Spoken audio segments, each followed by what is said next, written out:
Hey, welcome to Subfloors. This week is on subfloors. So if you don't know what a subfloor is, no problem. We are going to show you exactly what to do. I'm going to go through it, and so then by the end you will know what a subfloor is, and you'll know the different kinds of subfloors, and you'll be able to figure out what's best for you and your situation. So what a subfloor is, and I believe I explained it before. I don't know how well, but I do want to get into it so you really know what it's all about. So when you walk into a house, there's when you look down the floor, all you see is the flooring.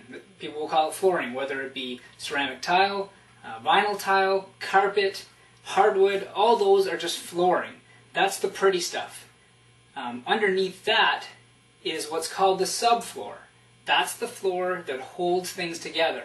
And then underneath the subfloor is just your main floor. It's what you can see if you don't have if you're in the basement and you don't have a finished ceiling, you can look up and you can see the floor. There are many different kinds. In the old days, they used to use slat wood and put it on angles that lock together. Now they use OSB or aspenite, particle board, that kind of thing. Some people still use plywood, but that's not as often. It's just more expensive wood. But the subfloor is the one in between your floor and your flooring.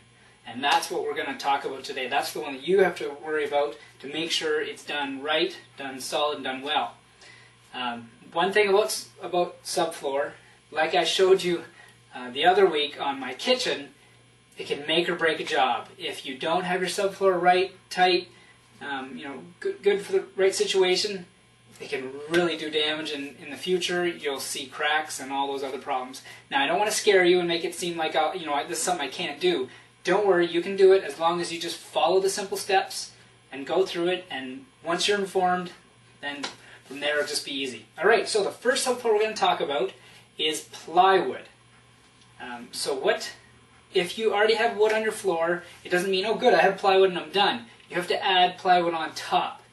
Because the rule for when you're doing a plywood subfloor is that your total height of your floor has to be 1.25 inches.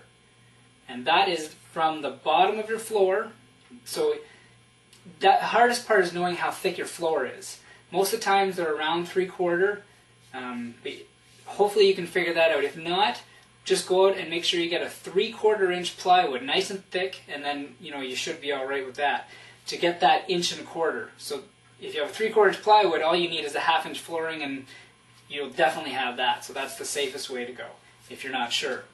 So here's just a small piece of plywood, either 3/4 inch plywood. Now, you do have to make sure you get a construction grade. Don't just get any normal one, and don't get outdoor plywood. The pressure treated has chemicals in it that you do not want in your house. Very important. So just get a construction grade, and when you put it down, you put the rough side up. And that's important as well. So make sure you do those two things. Get construction grade and rough side up. So hopefully you can see here the hole patterns, the screw patterns for where you will be putting the screws in.